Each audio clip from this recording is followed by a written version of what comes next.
STC lab में आप सबों का पुनः स्वागत है। कल हम लोग क्लास 8 का मॉडल सेट देख रहे थे, जिसमें से हम लोगों ने कुल 20 क्वेश्चंस किए थे। आज हम 21 क्वेश्चन से देखेंगे 21 क्वेश्चन नंबर क्या कर रहा है। आइए बढ़ते हैं क्वेश्चन नंबर 21 की ओर और देखते हैं क्वेश्चन नंबर 21 क्या है। ये सारे क्वेश्चन बहुत ही इंपॉर्टेंट है, इसलिए जरूर से जरूर देखें। Question number 21, read the following extract and answer the question given below. कह रहा है निम्नलिखित अंश को पढ़ें और नीचे दिए गए प्रश्न के उत्तर देख लो। एक अंश दिया हुआ है, ये अंश दिया हुआ है, इसको पढ़ने के लिए बोला जा रहा है और इसी के माध्यम से कुछ क्वेश्चन पूछे गए, उनके उत्तर आप लोगों को देना है। आइए पढ़ते हैं क्या कह रहा है।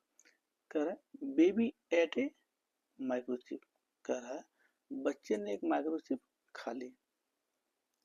Then grabbed a bottle took a slip, he swallowed it, made a beep, and now he is thinking pretty deep. कह रहा है then grabbed a bottle, took a slip, फिर कहता है फिर एक बोतल पकड़ी, took a slip, he swallowed it, made a beep, and now he is thinking pretty deep. कह रहा है कि बच्चे ने एक माइक्रोचिप खा ली, फिर क्या करता है, फिर एक बोतल पकड़ी, एक पर्ची ली, उसने इसे निगल लिया और बीप की आवाज आई। अब वह बहुत गहराई से सोच रहा है। ठीक है, इसका मतलब हुआ कि एक बच्चा होता है जो कि एक माइक्रोचिप खा लेता है, फिर एक बोतल पकड़ता है और एक पर्ची ली, उसने इसे निगल लिया और बीप की आवाज आई और वो बहुत गहराई से सोच रहा था। ठीक है, क्वेश्चन नंबर 21 है the given lines are from the poem. दी गई पंक्तियां किस कविता से है। दी गई पंक्तियां हैं वो कौन सी कविता से है। Option A daffodils, option B Bharat overland, option C baby ate a microchip, option D my mother. तो हम सभी को पता है कि यह जो कविता है baby ate a microchip, option C से उठाई गई है। इसका आंसर क्या होगा, option C baby ate a microchip. इसका सही आंसर होगा ऑप्शन नंबर सी। कोई दिक्कत नहीं। आगे बढ़ते हैं क्वेश्चन नंबर 22 की ओर। The poem is composed by. कह रहा है the poem is composed by, कहने का मतलब हुआ ये जो कविता है कि लेखक कौन है। The poem is composed bye, इस कविता के लेखक कौन है। PB Shelley, PB Shelley, Ruskin bond, नील लेविन, डब्ल्यू बी एट्स। कह रहा है this poem is composed bye, ये कविता किसके द्वारा रचित है। पीबी शैली, रस्किन बॉन्ड, नील लेविन या फिर डब्ल्यू बी एट्स के द्वारा। तो हम सभी को पता है कि ये जो कविता है किसके द्वारा रचित है, बताइए। बेबी एट ए माइक्रोचिप कविता के लेखक कौन है। बेबी एट ए माइक्रोचिप कविता के लेखक नील लेविन है। कौन है, नील लेविन। तो इसका सही आंसर क्या हो जाएगा, ऑप्शन नंबर सी। इसका सही आंसर क्या होगा, option number C. Question number 22 का सही आंसर होगा ऑप्शन नंबर सी। ठीक है, आइए बढ़ते हैं क्वेश्चन नंबर 23 की ओर। देखते हैं क्वेश्चन 23 क्या है। क्वेश्चन नंबर 23 है what did the baby eat. What did the baby eat, बच्चे ने क्या खा लिया। तो हम लोगों ने देखा है ऊपर जो अंश दिया हुआ है उसमें बताया गया कि बच्चे जो है क्या खाता है, माइक्रो चिप। बच्चे ने क्या खा लिया था, माइक्रो चिप। तो सही आंसर क्या हो जाएगा, option number C, microchip. ठीक है, ऑप्शन नंबर सी इसका राइट आंसर हो जाएगा। आइए बढ़ते हैं क्वेश्चन नंबर 24 की ओर, देखते हैं क्वेश्चन 24 क्या है। क्वेश्चन नंबर 24 है the baby made a blank. The baby made a blank sound when he ate a microchip. कह रहा है कि बच्चा जब क्या करता है, baby made a blank sound when he ate a microchip. बच्चा जो है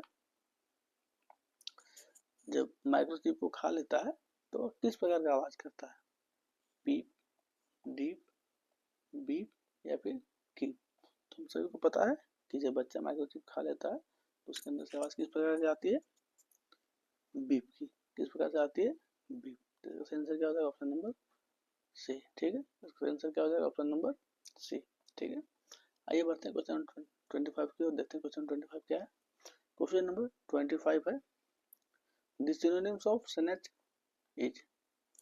सिनोनिम्स है, सिनोनिम्स बताना है किसका, स्नेच का। स्नेच का सिनोनिम्स क्या है, swallow, माइक्रोसीप, प्रिटी या ग्रैब्ड। स्नेच मतलब छीनना, ठीक है। बताइए इसका आंसर सही क्या होगा। तो हम सभी को पता है कि स्नेच का जो सिनोनिम्स होगा क्या होगा, option number D, grabbed. Option number D, grabbed सही आंसर क्या हो जाएगा, ऑप्शन नंबर डी इसका सही आंसर हो जाएगा, ठीक है। आइए बढ़ते हैं क्वेश्चन नंबर 26 की ओर, देखते हैं क्वेश्चन नंबर 26। फिर से एक अंश दिया हुआ है, इसको पढ़ना है और हमें फिर से उत्तर देने हैं, ठीक है। तो चलिए देखते हैं ये क्या कर रहा है। Read the following extract carefully and choose the most appropriate answer for the following question. कह रहा है निम्नलिखित अंश को ध्यान से पढ़ें और निम्नलिखित प्रश्नों के लिए सबसे उपयुक्त उत्तर चुनें। मतलब जो अंश दिया है उसको बहुत ध्यान से पढ़ें और उसका एक उपयुक्त मतलब एप्रोप्रिएट आंसर मतलब एक सही आंसर दे। ठीक, देखते हैं अंश में क्या है। आई wandered lonely as a cloud that floats one night o'er valley and hills when all at once I saw a crowd, a host golden daffodils beside the lake beneath the tree fluttering and dancing the breeze। ये कविता में कहा जा रहा है, ये जो अंश दिया उसमें कहा जा रहा है कि I wandered a lonely as a cloud, मैं एक बादल की तरह अकेला भटक रहा हूँ। Then floats on high over vales and hills, जो घाटियों और पहाड़ियों पर ऊंची उड़ान भरता है। When all at once I saw a crowd, जब मैंने अचानक से भीड़ देखी। A host of golden daffodils, सुनहरे डैफोडिल्स की एक भीड़। Beside the lake beneath the tree, कह रहा है beside the lake beneath the tree, ठीक है, यानी कि पेड़ों के नीचे झील के किनारे। Fluttering and dancing the breeze, हवा से लहराते हुए नाचते हुए, यानी कि ये जो कविता का अंश दिया हुआ उसमें बताया गया है, ठीक है। क्वेश्चन नंबर आगे बढ़ते हैं क्वेश्चन नंबर 26 की ओर। जो ऊपर के अंश दिए गए थे उन्हीं के माध्यम से सारे क्वेश्चन बनेंगे, ठीक है। तो क्वेश्चन नंबर 26 क्या है, name the poem from where this lines have been taken, कह रहा है कि उस पंक्ति का नाम बताएं जहां से ये पंक्तियां ली गई है, मतलब उस कविता का नाम बताएं जहां से ये पंक्तियां ली गई है। नेम दी पोएम मतलब कविता का नाम बताना है जहां से यह लाइन यानी कि पंक्तियां ली गई है। बताइए, option number A my mother होगा, ऑप्शन नंबर बी डैफोडिल्स होगा, option number C a heritage of tree होगा, option number D Bharat our land होगा। तो हम सभी को पता है कि जो लाइन्स लिए गए हैं डैफोडिल्स, ऑप्शन नंबर बी इसका सही आंसर होगा। डैफोडिल्स कविता के लाइनों को उठाया गया है, ठीक है। तो इसका सही आंसर क्या होगा, option number B. Question number 26 का सही आंसर हो जाएगा ऑप्शन नंबर बी, ठीक है। आइए बढ़ते हैं क्वेश्चन नंबर 27 की ओर और देखते हैं 27 क्वेश्चन नंबर क्या कह रहा है।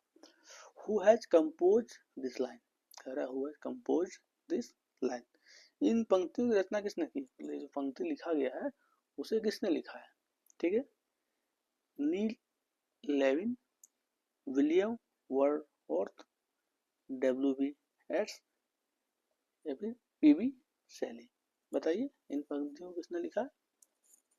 तो हम सभी को पता है कि जो पंक्तियां हैं उसे विलियम वर्ड्सवर्थ ने लिखा है, यानी कि इस कविता के लेखक कौन है, William Wordsworth. Option number B question number 27 का राइट आंसर होगा, ऑप्शन नंबर बी 27 नंबर का राइट आंसर होगा।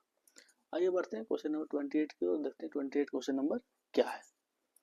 The poet wandering lonely as, कहता है the poet wandering lonely as blank, ठीक है।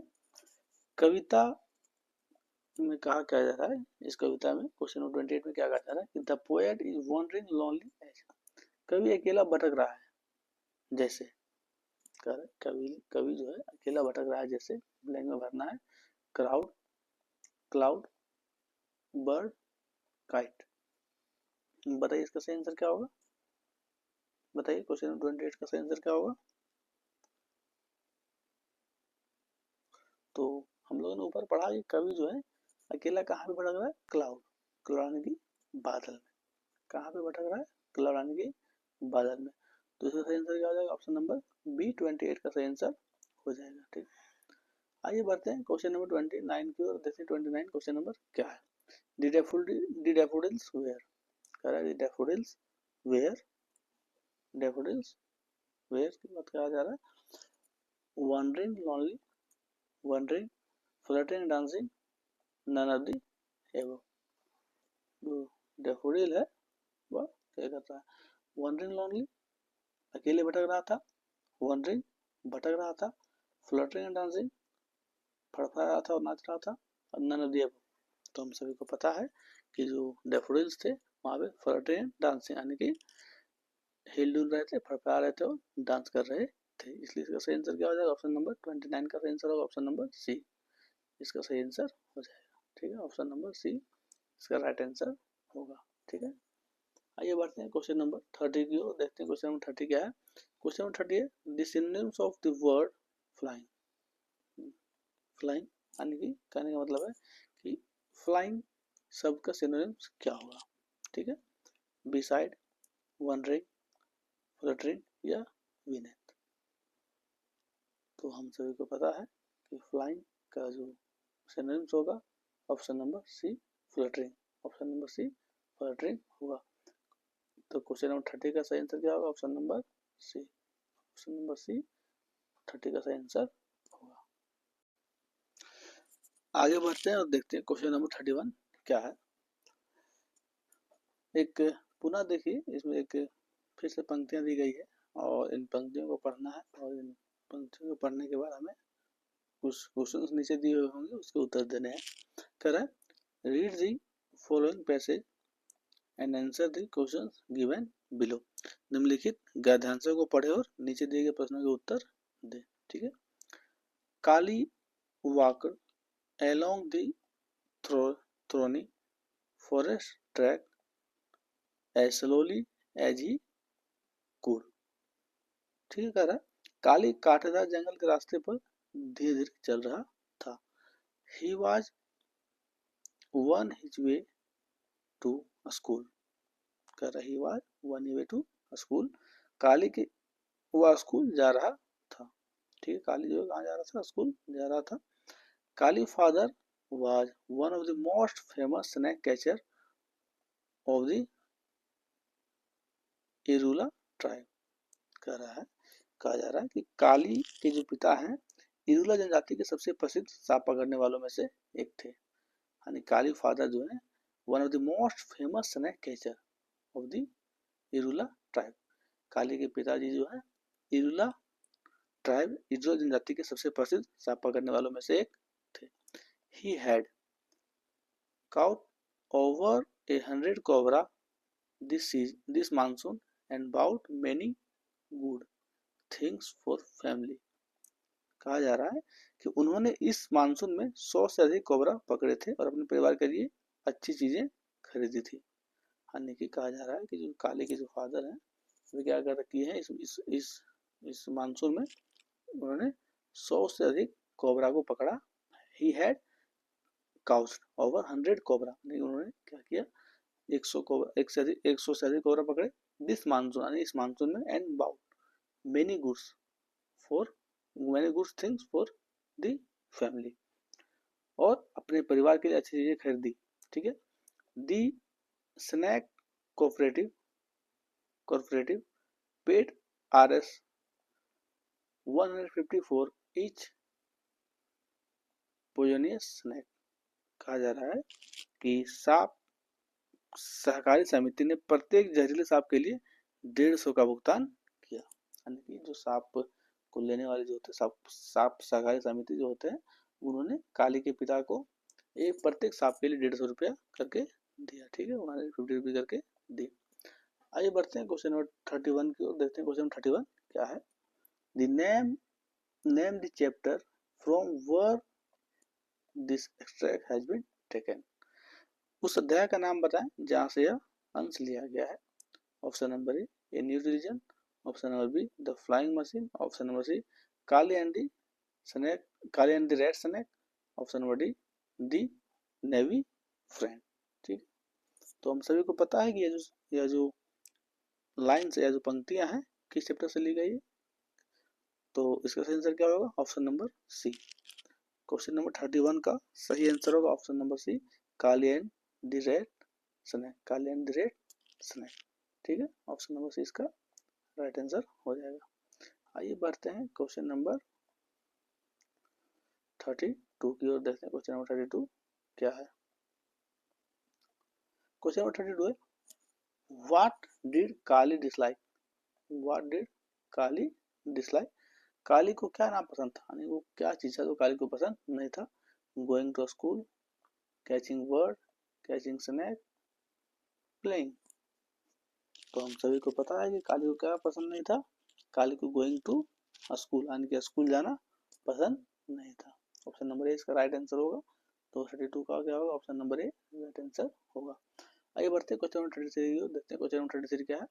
क्वेश्चन नंबर 33 है, काली बिलोंग्स टू।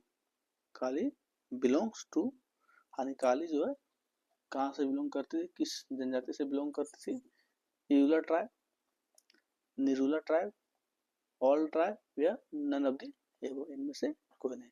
काली जो है कौन सी जनजाति से बिलोंग करती थी? तो हम लोगों ने ऊपर देखा है, ऊपर के गद्यांशों में दिए गए हम लोगों ने देखा कि जो काली है यूलर ट्राइब से बिलोंग करती है, इसलिए इसका सही आंसर क्या होगा? ऑप्शन नंबर ए। 33 का सही आंसर क्या हो जाएगा? ऑप्शन नंबर ए। ठीक है, आइए बढ़ते हैं क्वेश्चन नंबर 34 की ओर, देखते हैं क्वेश्चन नंबर 34 क्या कह रहा है। क्वेश्चन नंबर 34 है, how much was paid for catching each poisonous snake. कह रहा है कि प्रत्येक जहरीले सांप को पकड़ने के लिए कितना भुगतान किया गया। कहा जा रहा है कि प्रत्येक जहरीले सांप को पकड़ने के लिए कितना भुगतान किया गया। 100 रुपया, 150 रुपया, 500 रुपया, 1000 रुपया।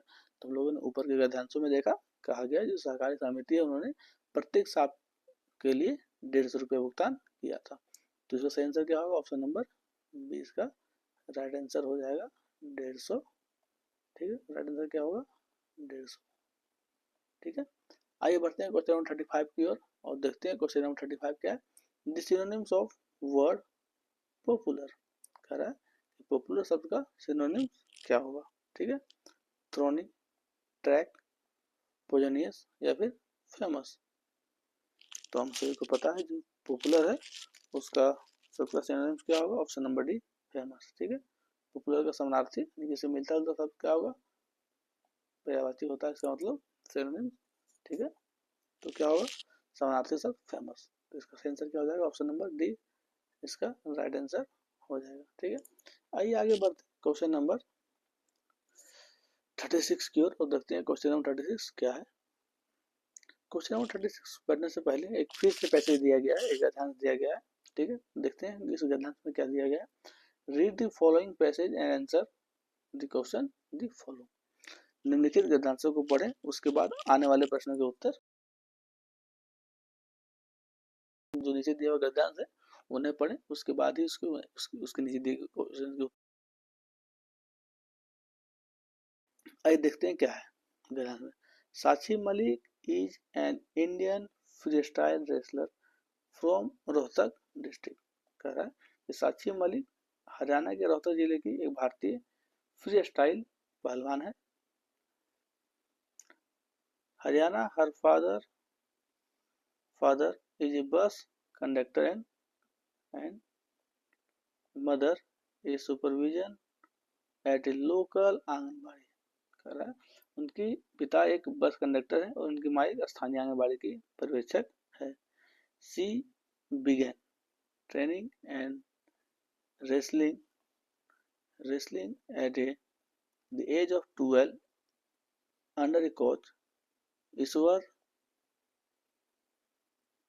Dahiya at a Akhara in Chhotu Ram stadium Rohtak. कहा जा रहा है कि जो उन्होंने रोहतक के छोटू राम सतीदुम कह रहा है she began training wrestling at the age of under 12 a coach Ishwar Dahiya at a akhara in Chhotu Ram stadium Rohtak. कहने का मतलब उन्होंने रोहतक के छोटू राम सतीदुम में एक अखाड़े में कोच ईश्वर दहिया के अधीन 12 साल की उम्र में कुश्ती का प्रशिक्षण लेना शुरू किया। किसने? साक्षी मलिक ने। ठीक है, तो आइए बढ़ते हैं क्वेश्चन नंबर 36 देखते हैं क्या है। क्वेश्चन नंबर 36 है दिस पैसेज अबाउट, जो पैसेज है ये गद्यांश किस बारे में है? ये जो गद्यांश है किस बारे में है? क्या छोटू राम के बारे में है, या फिर ईश्वर दहिया के बारे में है, या फिर साक्षी मलिक के बारे में है, या फिर नैना देव, इनमें से किसी के बारे में नहीं है। तो हम लोगों ने पढ़ा ये जो पैसेज या जो पैराग्राफ दिया हुआ है, या पैराग्राफ पैसेज जो है साक्षी मलिक के बारे में दिया गया, इसलिए इसका आंसर क्या होगा? ऑप्शन नंबर सी इसका राइट आंसर हो जाएगा। ठीक है, आइए बढ़ते हैं क्वेश्चन नंबर 37 की ओर और देखते हैं क्वेश्चन नंबर 37 क्या है। Question number 37 Sakshi Malik is from, Sakshi Malik is from, Sakshi Malik कहाँ से है? Rohtak district, Ranchi district, Khunti district, Pakur district. तो जो साक्षी मलिक है कौन से डिस्ट्रिक्ट से है? रोहतक डिस्ट्रिक्ट। तो आंसर क्या होगा? ऑप्शन नंबर ए इसका राइट आंसर हो जाएगा। ऑप्शन नंबर ए, कौन सा ऑप्शन होगा इसका राइट आंसर? ऑप्शन नंबर ए इसका राइट आंसर हो जाएगा। आइए बढ़ते हैं क्वेश्चन नंबर 38 की ओर और देखते हैं क्वेश्चन नंबर 38 क्या कह रहा है। क्वेश्चन नंबर 38 है what is her father, what is her father, उसके पिता क्या थे? एक रेसलर थे, एक कोच थे, या फिर एक बस कंडक्टर थे, या फिर एक टीचर थे। तो हम लोगों ने गद्यांश में पढ़ा कि उसके फादर जो थे एक बस कंडक्टर थे। ठीक, ऑप्शन नंबर सी इसका सही आंसर होगा। आइए बढ़ते हैं क्वेश्चन नंबर 39 की ओर, देखते हैं क्वेश्चन नंबर 39 क्या है। हु वाज साक्षी कोच, कहते साक्षी का कोच कौन था? साक्षी मलिक है उसके कोच कौन थे?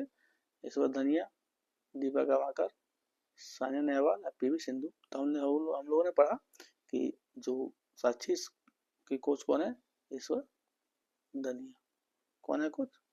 ईश्वर बताइए कौन है कोच? ईश्वर दहिया। कौन है कोच? ईश्वर दहिया। इसलिए इसका राइट आंसर क्या होगा? ऑप्शन नंबर ए इसका राइट आंसर हो जाएगा। ठीक है, आइए बढ़ते हैं क्वेश्चन नंबर 40 की ओर और देखते हैं क्वेश्चन नंबर 40 क्या है। क्वेश्चन नंबर 40 है the given passage is from the chapter, कह रहा है दिया गया गद्यांश अध्याय से, ये जो गद्यांश दिया हुआ है किस अध्याय से लिया गया है? ए new religion, the navy friend, champion women, Kali and the red Snickers. तो हम सभी को पता है कि ये जो अध्याय है किस पार्ट से लिया गया, किस चैप्टर से लिया गया? तो यह अध्याय है चैंपियन वोमेन, ऑप्शन नंबर सी से लिया गया है। तो इसका सही आंसर क्या हो जाएगा? Option number C champion women. ठीक है, आइए आगे बढ़ते हैं और देखते हैं क्वेश्चन नंबर 41 क्या है। क्वेश्चन नंबर 41, 42, 43, 44, 45 से देखने से पहले हमें एक नोटिस पढ़ना है और नोटिस पढ़ने के बाद हम इसका उत्तर देंगे। ठीक है, तो कह रहे हैं कंप्लीट द फॉलोइंग नोटिस, यानी कि निम्नलिखित सूचना को पूरा करना है। ये जो नोटिस दिया हुआ उसको पूरा करना है। तो यह जो नोटिस है जनता हाई स्कूल बुरमा के बारे में दिया गया है। तो 41 में क्या होगा? पहली बार तो हमें पता है यह एक नोटिस है, तो हम 41 का आंसर क्या लिखेंगे? यहाँ पे क्या इन्फॉर्मेशन है, या एक रूल है, या फिर नोटिस है, या फिर कैप्टन है? तो हमें पता है कि जो जो इन्फॉर्मेशन दिया हुआ है इस किसके बारे में नोटिस दिया हुआ है? एक नोटिस दिया हुआ है। तो ऑप्शन नंबर सी इसका राइट आंसर होगा। 41 का ऑप्शन नंबर सी इसका राइट आंसर हो जाएगा, क्योंकि यहाँ पे हमें एक नोटिस दी हुई है, जिस कारण से ऑप्शन नंबर सी इसका राइट आंसर होगा। अभी 42 है, क्वेश्चन नंबर 42 में भरना है। तो नोटिस कब दिया गया है? तो यहाँ पे डेट होगा ना, तो इसलिए 42 का आंसर क्या होगा? ऑप्शन नंबर ए हो जाएगा इसका राइट आंसर, 20 सितंबर 2023। ठीक, आगे बढ़ते हैं। डिबेट कंपटीशन, यह है क्या है? डिबेट कंपटीशन के बारे में नोटिस दिया हुआ है। किसके बारे में? वाद विवाद प्रतियोगिता के बारे में नोटिस दिया हुआ है। आगे लिखा हुआ all the blank, all the के बाद खाली स्थान है, इसको भरना है 43 में। They are thereby informed that your school that our school is one going to blank, फिर से भरना है। ये debate competition 1 25 September 2023 from 12 PM to 2 PM in a school auditorium. The subject is giving is better than receiving. Those who are interested in participate may give their name to undersign. Amit Kumar लिखा हुआ है, फिर 45 को भरना है। इसका मतलब पहले समझते हैं, नोटिस का मतलब समझते हैं। नोटिस में दिया हुआ ऑल दी यानी कि सभी को, खाली स्थान है। As thereby informed that your school is going to a debate, मतलब कहा जा रहा है कि all the यानी कि all the किसको, head boy, student, head girl या फिर टीचर। तो यहाँ पे होगा कि जब नोटिस दिया जा रहा है तो यहाँ पे सारे बच्चों के लिए होगा, तो ऑल दी स्टूडेंट इसका सही आंसर होगा ऑप्शन नंबर बी, यानी कि 43 का ऑप्शन नंबर बी सही आंसर होगा। ठीक है, आगे देखते हैं, समझते हैं बारे में।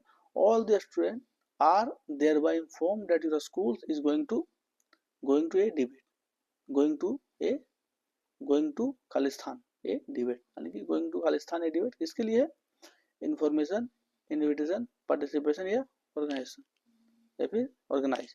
44 का क्या होगा, ऑल दी, यहाँ पे ऑर्गेनाइज का आंसर होगा, यानी ऑप्शन नंबर डी इसका आंसर होगा। क्यों होगा बताते हैं। ठीक है, ऑप्शन नंबर डी इसका आंसर होगा। क्या है कि all the student are there by informed that your schools in going to organise a debate. कहा जा रहा है कि सभी छात्रों को सूचित किया जाता है कि हमारा विद्यालय जो है 25 सितंबर यानी कि 25 सितंबर 2023 को एक डिबेट प्रतियोगिता यानी कि एक वाद विवाद प्रतियोगिता का आयोजन करने जा रहा है। ठीक है, करने जा रहा है competition 25 September 2023 from 12 PM to 2 PM in school auditorium, जो कि 12 बजे से लेके 2 बजे तक स्कूल ऑडिटोरियम में होगा। The subject is giving is better than receiving. जो एक विषय दिया हुआ है, इसमें कौन से विषय पर नोटिस दिया गया है, giving is better than receiving. कहा जा रहा है कि देना प्राप्त करने से बेहतर है। Those who are interested in participate में give their name to undersign. कहा जा रहा है कि जो लोग इसमें भाग लेने के लिए इच्छुक हैं वे अपना नाम नीचे हस्ताक्षर कर दें, यानी कि अपना नाम लिख दें। ठीक है, अमित कुमार, यहाँ पे दिया हुआ नाम दिया अमित कुमार, और 45 नंबर को भरना है। 45 में क्या होगा, टीचर, स्टूडेंट या हेड बॉय या पेरेंट्स, उसमें क्या होगा टीचर। अमित कुमार जो है, जो भी नोटिस जो है टीचर के द्वारा जारी किया जाता है, तो यहाँ पे हो जाएगा ऑप्शन नंबर इसका राइट आंसर। ठीक है, आगे बढ़ते हैं। एक पुनः एक लेटर दिया हुआ है, एक पत्र दिया हुआ है, इसको देखते हैं और समझते हैं पत्र में क्या लिखा गया है। ठीक है, एक कंप्लीट द लेटर, फर्स्ट में नोटिस था, अब एक पत्र दिया हुआ है। ठीक है, तो क्या करना है, पत्र को पूरा करना है। ठीक, नेताजी नगर, पत्र जो नेताजी नगर के बारे में है, काराडोली राज्य के बारे में दिया हुआ, 5 सितंबर 2023 को जारी किया गया है। ठीक, लिखा गया है, तो यहाँ पे भरना 46 में क्या होगा।